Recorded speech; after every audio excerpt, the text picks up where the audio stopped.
A question is echoing across global intelligence agencies and social media feeds alike. Where is Benjamin Netanyahu?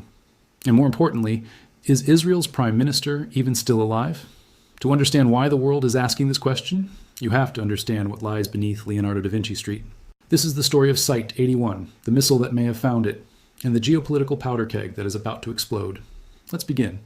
In central Tel Aviv, if you navigate to the intersection of Leonardo da Vinci Street and Kaplan Street, you will find a building that looks utterly unremarkable. It houses a supermarket, some offices, and a coffee shop.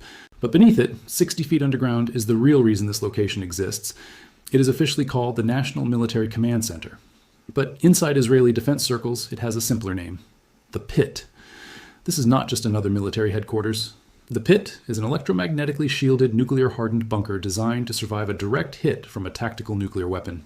It is connected to Israel's Ministry of Defense, known as the Kiryat, which sits right next door. Together, they form a fortress the Israelis call the Fortress of Zion. Here is the detail that might keep you up at night. American taxpayers paid for a significant portion of this facility. U.S. government construction documents confirm that American money helped build the nerve center from which Israel coordinates its most sensitive strikes. The New York Times was once given rare, controlled access to the Pit. They described a cavernous, 3-story atrium where 70 intelligence officers and military commanders sit in tiered rows, staring at a wall of screens larger than a movie theater. From here, they can watch the entire Middle East in real time. They can track Iranian missile launches seconds after they leave the silo. They can order drone strikes, coordinate submarine movements, and, if necessary, authorize a nuclear response. It was built for one reason: continuity of government. The idea is that even if a missile turns Tel Aviv into a crater, the Pit will survive, and inside it, the leadership of Israel will continue to function. But here is the terrifying question that nobody seems to be able to answer right now. What if the leadership was inside the Pit when it was hit? Because according to Iranian military sources, in late June of this year, they did exactly that. Iran claims it launched its most advanced ballistic missile, the Khyber-Shekan, a weapon capable of striking targets within 2,000 kilometers with pinpoint accuracy, directly at the Kiryat compound in Tel Aviv, at Site 81. Now, Israel has a long-standing policy of ambiguity regarding attacks on its command centers. They rarely confirm or deny. But after the June strikes, something strange happened. The Jerusalem Post, a normally reliable Israeli media outlet, reported that the Kiryat compound had indeed been struck. Then, almost immediately, the story went quiet. The military censor stepped in. Shortly after, an announcement was made. The Prime Minister's residence needed urgent renovations, a bizarre excuse given the circumstances. And then, Leonardo da Vinci Street itself disappeared from mapping services. Cameras in the area were disabled. The street was cordoned off with no explanation.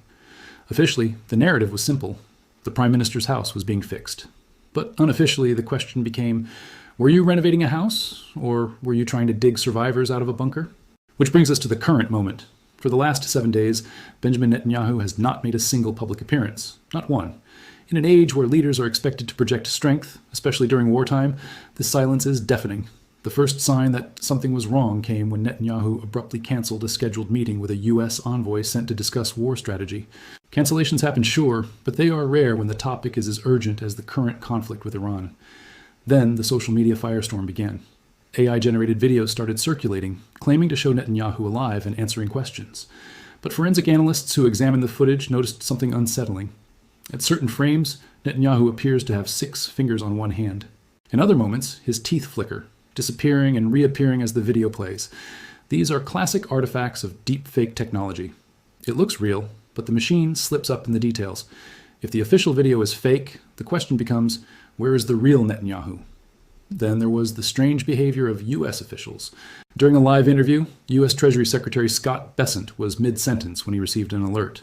He stopped, apologized, and walked off set. The reason given? President Trump had urgently summoned him to the Situation Room. When Bessent returned hours later to finish the interview, his demeanor had changed. He was pale. His sentences were fragmented. He stumbled over basic phrases. It was the look of a man who had just received news so grave it shook him to his core. How was the president? Was he stressed? No, the president is in great spirits. The Iranian mission is proceeding well ahead of schedule, and I have to tell you, well, that I'm a teenager who... He asked signals to the world that America's primary ally in the Middle East is vulnerable,